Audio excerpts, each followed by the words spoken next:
What is the position of India specifically in the last 2 years? There is a clear policy shift in the US administration thinking about how to deal with trade, particularly trade of goods. So, one, the absolute level of tariffs matter less. It is the relative tariffs that matter. But one was the trade deal finally happening between India and US, as well as the budget. The smaller small caps, let's say sub 10,000 crores, have corrected a lot more. So clearly value has emerged in number of parts of the small cap market. Indian markets didn't fall the way they would have fallen in normal circumstances earlier. Yeah, there is this global opportunity in AI created. And a lot of money globally has moved towards AI. And India, of course, doesn't have an AI story. The point that often gets lost in the process are there are fairly long periods where money did not get made at all.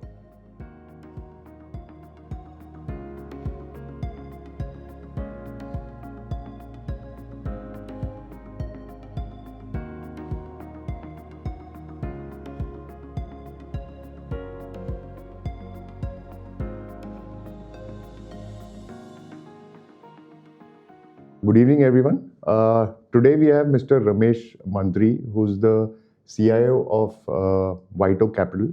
And today he's going to talk on a very interesting topic, something which, in the last 1.5 years, we have seen this war going on between India and US on tariffs. There is some ray of hope and where the truce is almost being called on the tariff front. As well as, we have a budget which typically a budget is a non-event, but whether that is going to impact the equity markets in a more meaningful way. I have a couple of questions, Ramesh, actually. We'll keep it very crisp and short. And it's more to do with this new global world order, in fact.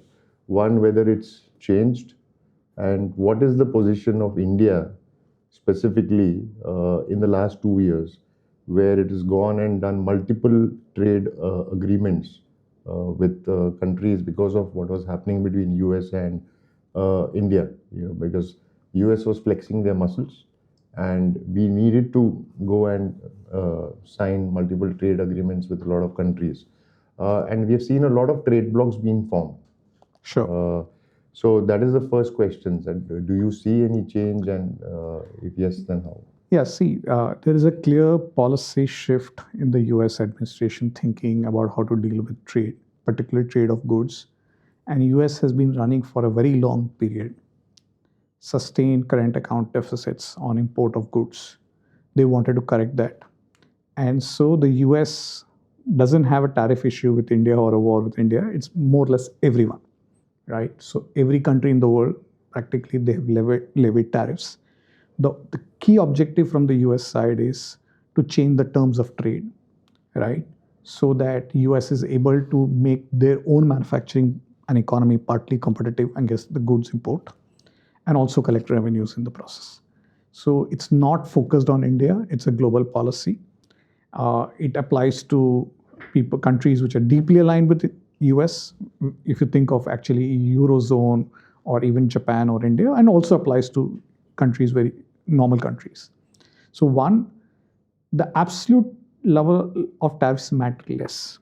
It is the relative tariffs that matter. Like let's say if you take industry like garments, the issue is not about how much tariff India has got levied, is the countries where India competes with on the garment exports. Let's say, for example, in garments, it may be Bangladesh, Vietnam, Thailand, Pakistan, Sri Lanka. What are their tariffs versus Indian tariffs? So you have to look at tariff on a competitive basis, not on an absolute level. And on that basis, the tariff deal that's getting negotiated now, there's been an announcement made, and it'll move down to 18 from current 25. I think India is a reasonably good deal.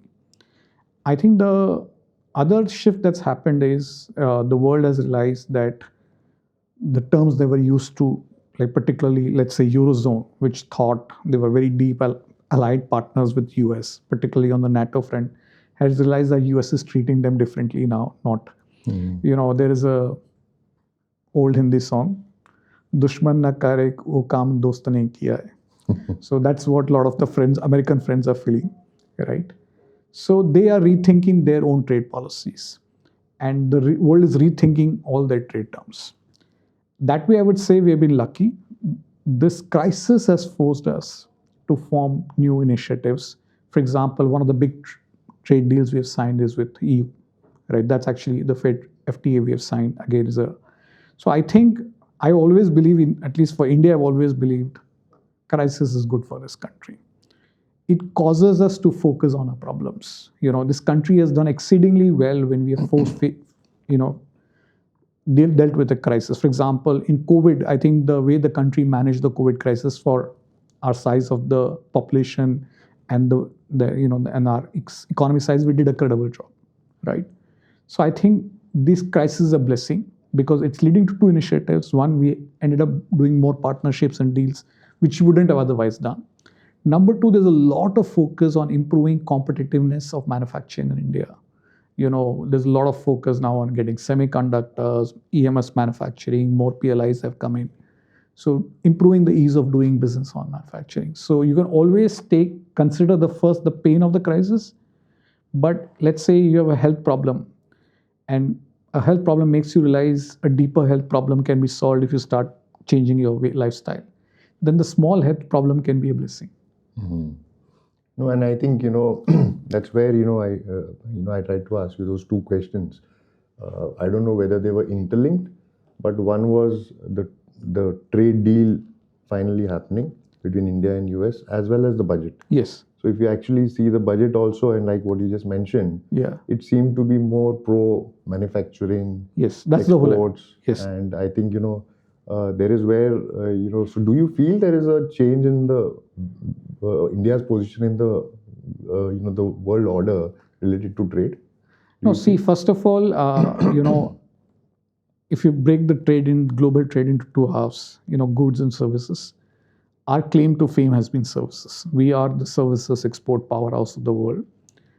One is just, let's say, IT and related services. Also, the fact that India is the largest exporter of talent to the world, human resources, through the remittances we get. So we have done exceedingly job. I think we have done a very poor job on manufacturing. And there has been now an attempt to revive manufacturing back. And across sectors, there's an attempt being made through various initiatives. But manufacturing, unlike services where you rent an office, hire people, and you can start billing in 3 months, in manufacturing, you need to buy land, get approvals, get water, electricity, power, labor, build a plant, get the manufacturing right, stabilize the plant, and then you start exporting. So the time lags are much longer in manufacturing. True. Secondly, because now the whole world also, the environment on manufacturing is not easy on a global trade basis, because a lot of countries are looking inward to in-source manufacturing. It starts with the US with the whole policy. But a lot of countries are rethinking, right, their trade policies. So it's not an easy world to deal with. Unlike, let's say, if you had done this 20 years ago, the way China built their manufacturing when the world trade was very supportive. Mm-hmm. So on manufacturing side, we're dealing with a harder world. But the other advantage India has is India's geopolitical stance. I think when you first think of let's say, the US aligned world, right, we have good relationship with US, North America, Japan, Australia. But India has also kept reasonable balance on the other side, right? So we are, let's say, have a reasonable balance on geopolitics. That also helps us because they are not large countries in the world which get a few things right. For example, India gets labor costs are reasonable, infrastructure is improving.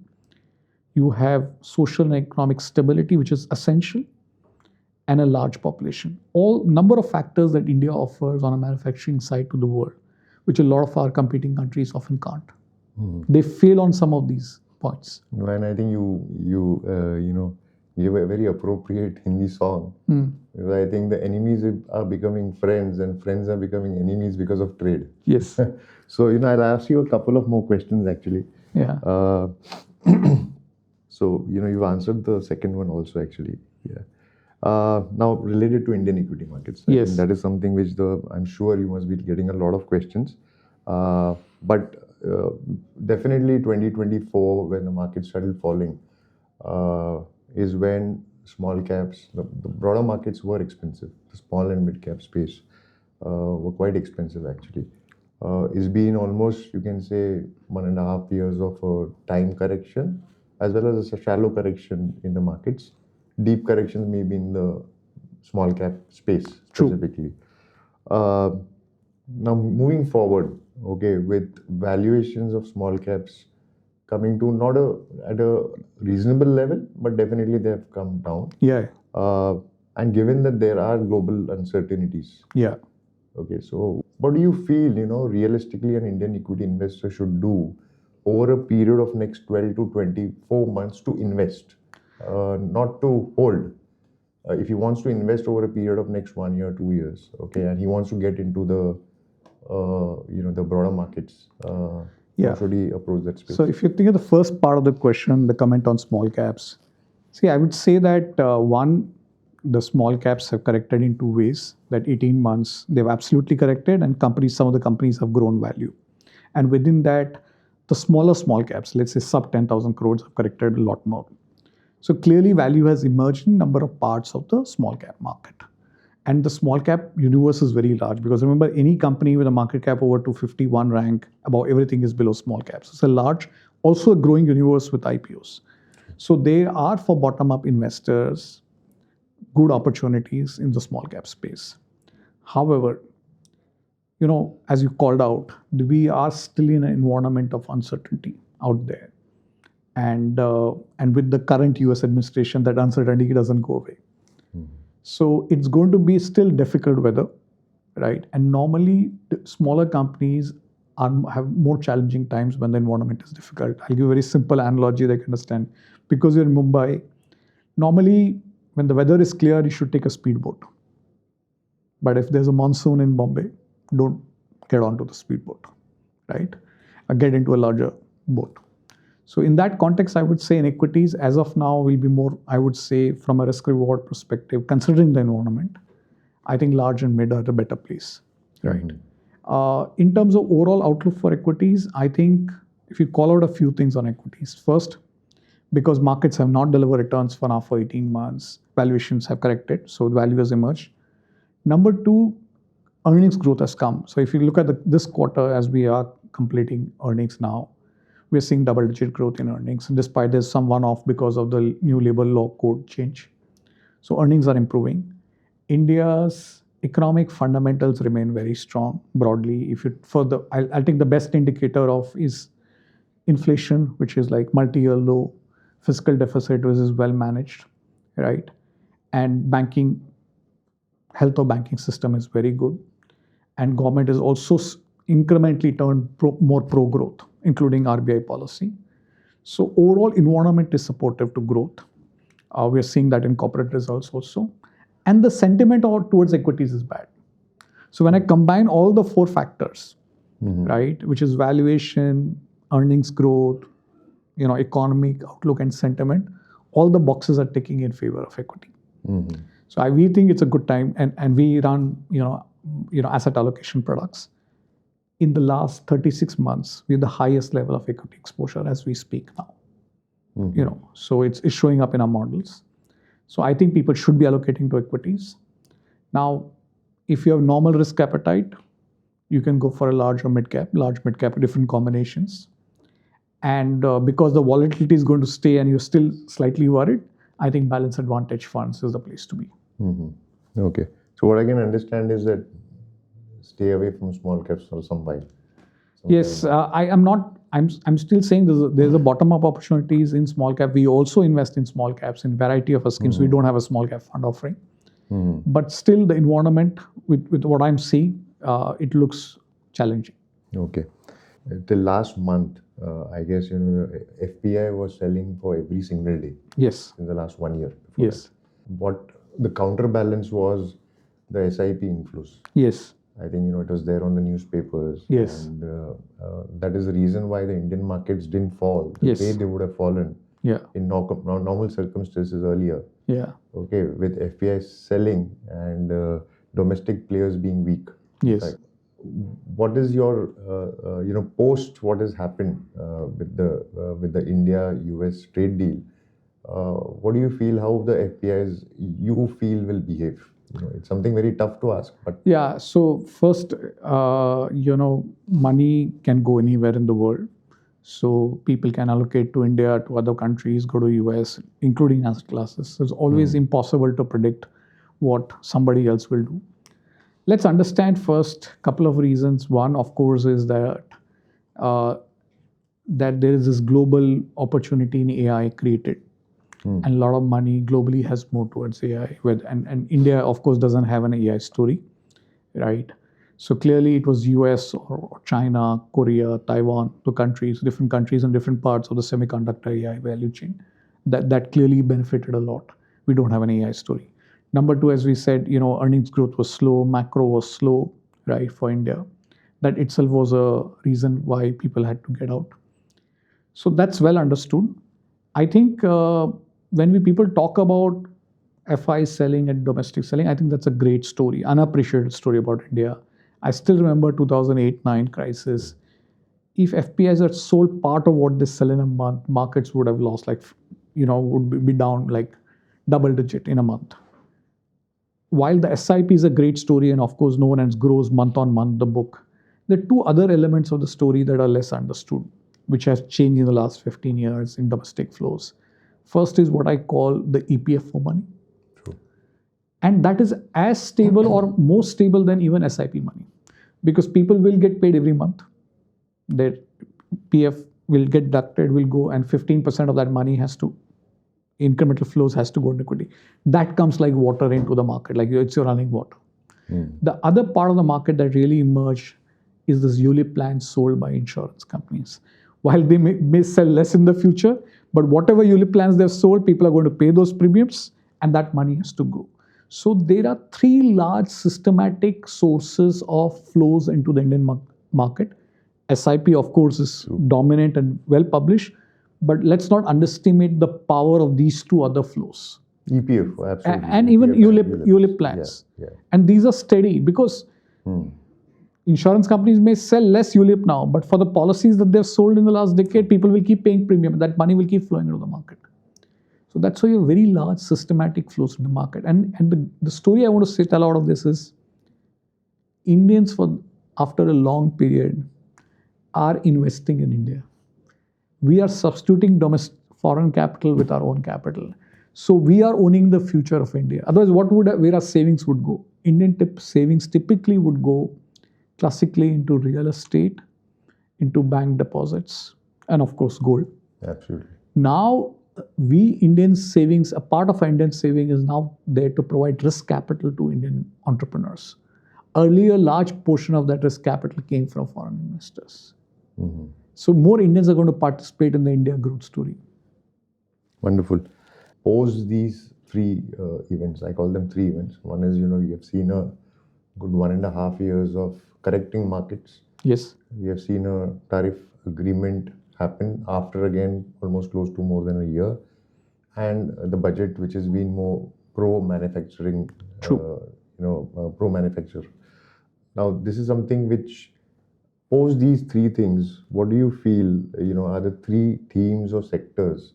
Which are your favorite themes or sectors which can play out? See, one, when you think of market opportunity, we are not thematic investors. White Oak generally is not a thematic investor. We are bottom-up investors. So I look at where are we finding opportunities to allocate more capital, which means fundamentals are good and valuations are fine, because both have to align for you to actually take more capital. One is the whole large portion of BFSI, where fundamentals are strong and valuations are attractive. The other space which I think should come back, and a lot of factors are aligning there. One, whether it is the welfare schemes that the government of India has announced, and when I mean government of India, I mean state governments also.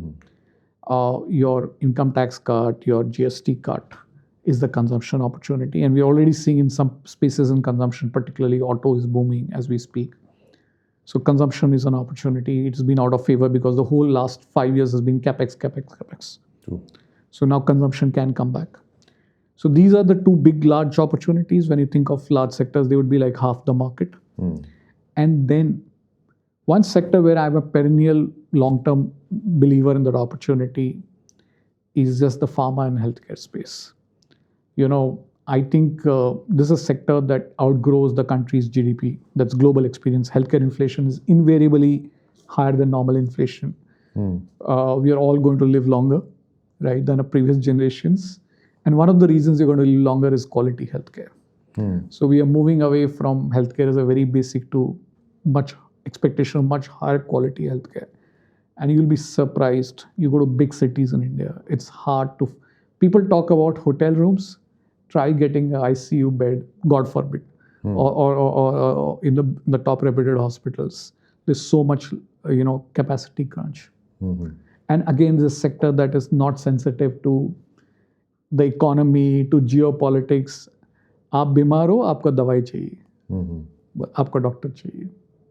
I think the only thing which has changed in healthcare is, we are beyond medicines now. Yes. It's all the complete infrastructure around healthcare. It's very natural because earlier it was medicines and government hospitals, large part of the healthcare. Now, as you get richer, the entire shift is towards private hospitals and indulgence. I think private hospital. I don't think people are going to use general wards. People don't want to share rooms. You want larger rooms. You want suites. It's the clear transition is happening. And I think India as a country delivers for the price we pay the best health care in the world for the price we pay. No, and I think it's only going to grow. Yes, true. With, the important thing is it's absolutely structural. It has nothing to do, less to do with the economy, geopolitics, government policy. You'll fall sick, you need healthcare then. You can't wait. What is it, with your experience of so many years now, and I think this is something which we try to tell investors, but investors will not listen when they should listen. Yeah. But it's fine. That's a typical behavioral issue.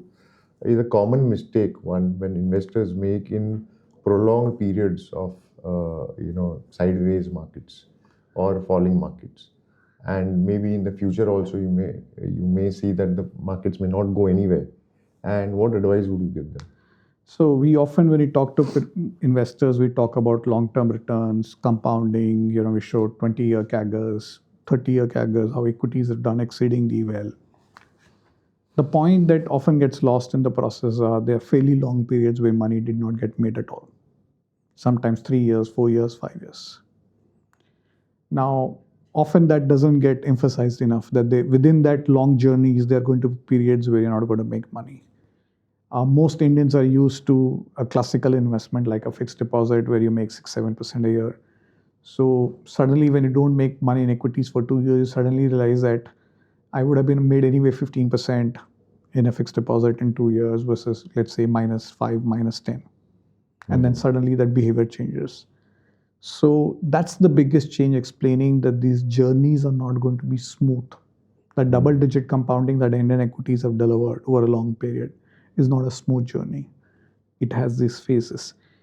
Even if you can tell people, living with something is very different from saying, the behavior part is critical. Like, I'll tell you simple something is, every day when I get up in the morning, I thought in the evening I'll go for a gym. I have the right intentions. I believe in the value of a gym. But by the evening, I find reasons why I shouldn't go to gym because I'm late. Today a guest at home, I'll go tomorrow. Tomorrow morning I have to leave early. So that behavior part is critical. And that is why you need people to handle.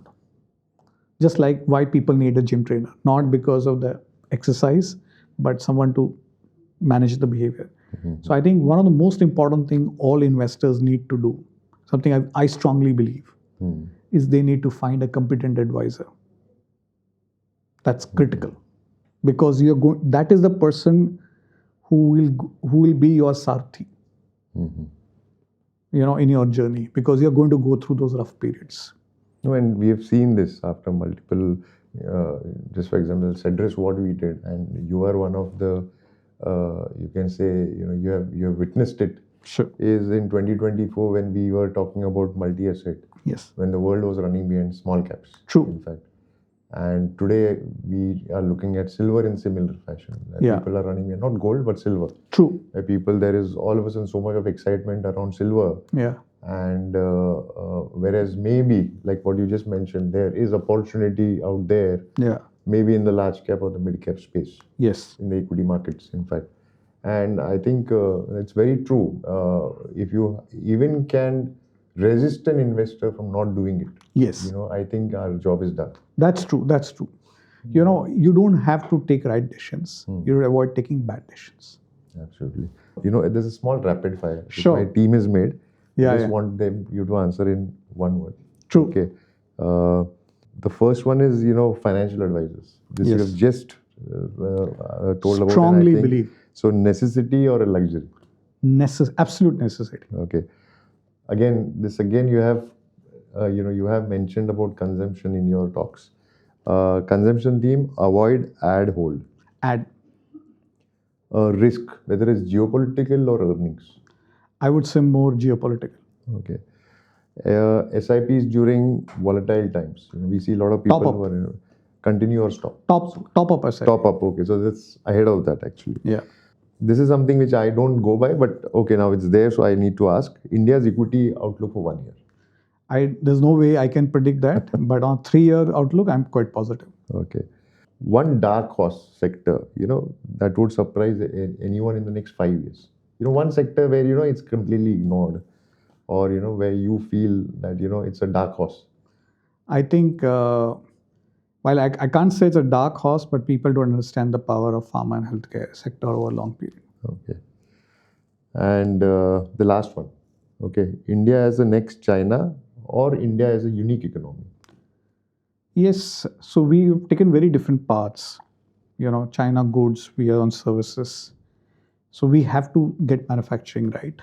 So we have to be part like China, but we'll still remain quite unique. Wonderful. I think it's always a pleasure, Ramesh, talking to you. Thank you. Thank you. Thank you very much too for It's a taking your pleasure. time. Thank you.